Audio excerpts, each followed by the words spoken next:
Bismillahirrahmanirrahim. Non-Muslims ask me what's this mean. Before I tell them I practice my deen, worship one Lord, believe in the unseen. La ilaha illallah. That's the beginning of my kalimah.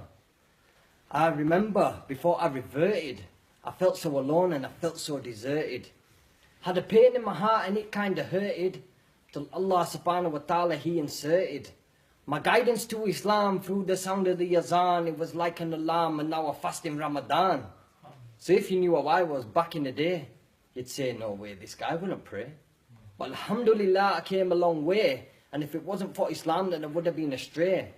Now I get people who laugh and say that I'm daft, but what they don't realize is I'm on the straight path. And they haven't felt the feeling when you're praying on a saf. Plus, I don't want to earn the anger of Allah's wrath. To follow the sunnah and the teachings of the Prophet is the only way to heaven, and I haven't forgot it. I try my best for my deen, and inshallah I won't stop it. But mention Islam to a brother and he changes the topic. He's more like MC Chippy in the back of my car. I reply, astaghfirullah, brother, that's guna. Living my old life won't get you far. The only way forward is to worship Allah. Because Islam is the way and the only way. Now it's off to the masjid, it's time to pray. Make sure you do it 5 times a day to stop the shaitan from getting in your way. Try to avoid things which are haram. They're haram for a reason, because they're doing harm. We need our iman to be our imam, to spread the knowledge and the message of Islam. Because Islam is my religion, so please will you listen. It was my own decision, now I'm crying with submission. Whether you're an Asian, black or Caucasian, it doesn't matter about your nation, no frustration in prostration.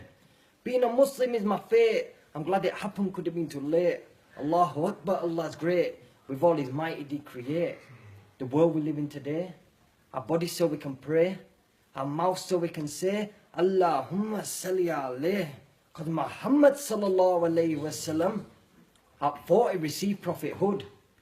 His own neighbours used to disrespect him, throw stones and lumps of mud. He still had a smile on his face, but covered head to toe in blood. He used to give dawah through character, like a true Muslim should. And these sisters walk around like they're doing the right thing, with big scarves on their head looking like something are sleeping, wearing tight clothes to make them look thin. But what they don't realise is they're committing sin. They may feel I'm being mean, but this ain't part of deen. But what is part of deen? It's Sirat al-Mustaqim. We've got sisters smoking shisha and brothers smoking the reefer. These same people have stood boycotting McDonald's, wanting to bring a Khalifa. So brothers, just appreciate what you have in life. And remember Allah. La ilaha illallah Muhammad Rasulullah. Jazakallah khair.